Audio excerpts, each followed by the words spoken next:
640 kilometre का काम पूरा हुआ है।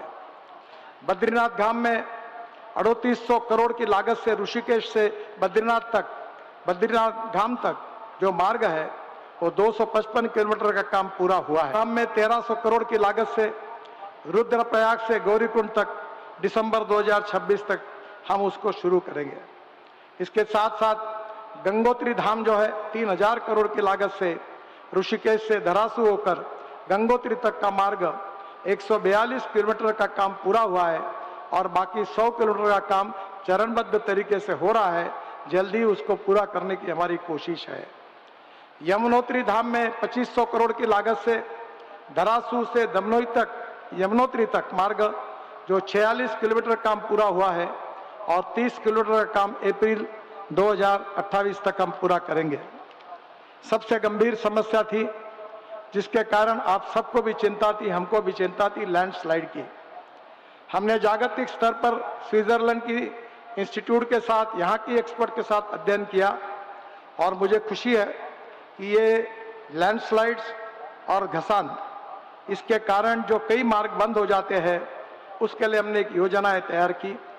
साइंटिफिक अप्रोच के साथ टेक्नोलॉजी का उपयोग करके 4300 करोड़ रुपए की लागत से 296 कामों को हमने मंजूरी दी है और मुझे आज खुशी है कि करीब 907 करोड़ की लागत से ऐसे जो ब्लैक स्पॉट थे लैंडस्लाइड्स के, हमने उसके काम पूरे किए हैं। 5800 करोड़ की लागत से और 194 काम का डीपीआर बन रहा है और हम प्रायोरिटी पर इस काम को हम पूरा करेंगे।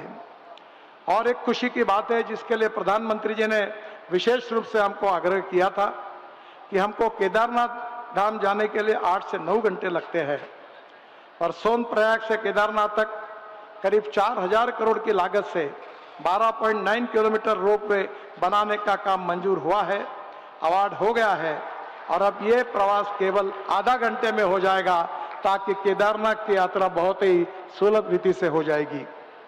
दूसरी, गोविंद घाट से हेमकुंड साहिब, सिख समाज की पवित्र स्थल हेमकुंड साहिब से 2730 करोड़ की लागत से 12.4 किलोमीटर रोपवे बनाया जा रहा है।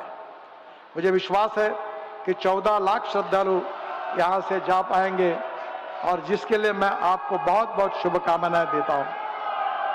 इसके साथ और भी रोपवे के अनेक प्रोजेक्ट हैं। मैं आपको विशेष रूप से विश्वास देना चाहता हूं कि आदरणीय प्रधानमंत्री जी के नेतृत्व में ये देवभूमि उत्तराखंड ये प्रगतिशील, समृद्ध, संपन्न बने और इसके लिए आवश्यकता है इंफ्रास्ट्रक्चर की। Water, power, transport and communication. अच्छे इंफ्रास्ट्रक्चर के बिना राज्य की, देश की प्रगति नहीं हो सकती और इसलिए अनेक टनल हम बना रहे हैं। अनेक जगह पर रोड के बजाय टनल का अब बनाने की योजना हमने हाथ में ली है ताकि लैंडस्लाइड्स के कारण कोई धोखा न हो। हम बेस्ट से बेस्ट टेक्नोलॉजी का उपयोग भी कर रहे हैं। मैं आप सबको विश्वास दिलाना चाहता हूं कि प्रधानमंत्री जी के नेतृत्व में उत्तराखंड की भवितव्य को हम निश्चित रूप से बदलेंगे और ये जो इंफ्रास्ट्रक्चर अच्छा होगा इससे पर्यटन का सबसे ज्यादा फायदा होगा। और पर्यटन क्षेत्र ऐसा है कि जिसमें 49% कैपिटल इन्वेस्टमेंट रोजगार निर्माण के लिए होती है, जो उत्तराखंड के युवाओं को रोजगार मिलेगा और यही एक प्रकार से हम सबका सपना पूरा होगा।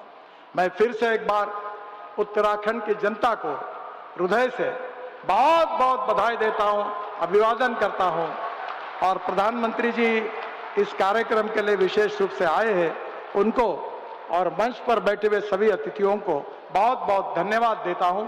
नमस्कार।